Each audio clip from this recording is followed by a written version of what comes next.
প্রাক্তন স্বামীর মৃত্যুতে যা বললেন পরীমণি। ঢাকায় সিনেমার চিত্রনায়িকা পরীমণি এ পর্যন্ত এসেছেন নানান লড়াই অতিক্রম করে।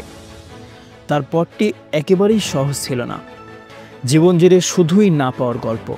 গত শুক্রবার 22 নভেম্বর ভোরে তার প্রথম স্বামী ইসমাইল হোসেন জমাদ্দার মারা গেছেন সড়ক দুর্ঘটনায়। ইসমাইল হোসেনের মৃত্যুতে কথা বলেছেন চিত্রনায়িকা পরীমণি। 22 নভেম্বর ভোরে ঢাকা ভাঙ্গা মহাসাগরের মাদারীপুরের শিবচরের পাঁচছড় এলাকায় সড়ক দুর্ঘটনায় মারা যান তিনি। জানা যায়, ইসমাইল তার বন্ধু মনিরকে নিয়ে বৃহস্পতিবার রাতে বাড়ি থেকে মোটরসাইকেলে ঢাকায় যাচ্ছিলেন। ভোরে ঢাকা ভাঙ্গা এক্সপ্রেস ওয়েতে পেছন থেকে ট্রাক তাদের ধাক্কা দেয়। এতে ইসমাইল ও তার বন্ধু মনির গুরুতর আহত হন।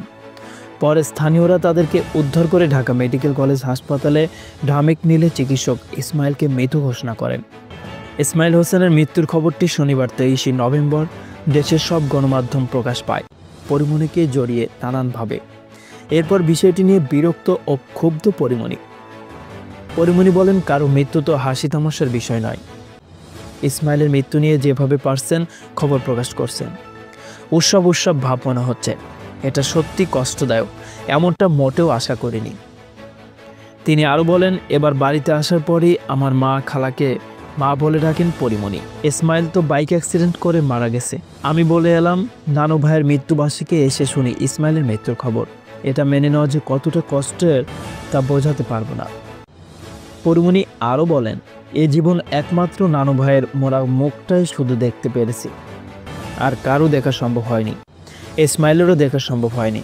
কবর জিয়ারত করেছি, সেই কবরস্থান পাশাপাশি আমাদের পরিবারে অনেকজনের কবর। সবচেয়ে নতুন কবর ইসমাইলের, ওর বাবা সহ আমরা কবর জিয়ারতে গেছি। সব কিছু ছাপিয়ে সে তো আমার আত্মীয়, তাই তার সঙ্গে আমার সম্পর্কও তো সবসময়।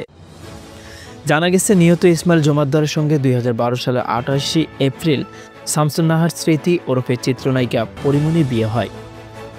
পরীমণির সঙ্গে বিচ্ছেদের পর ইসমাইল আবার বিয়ে করেন।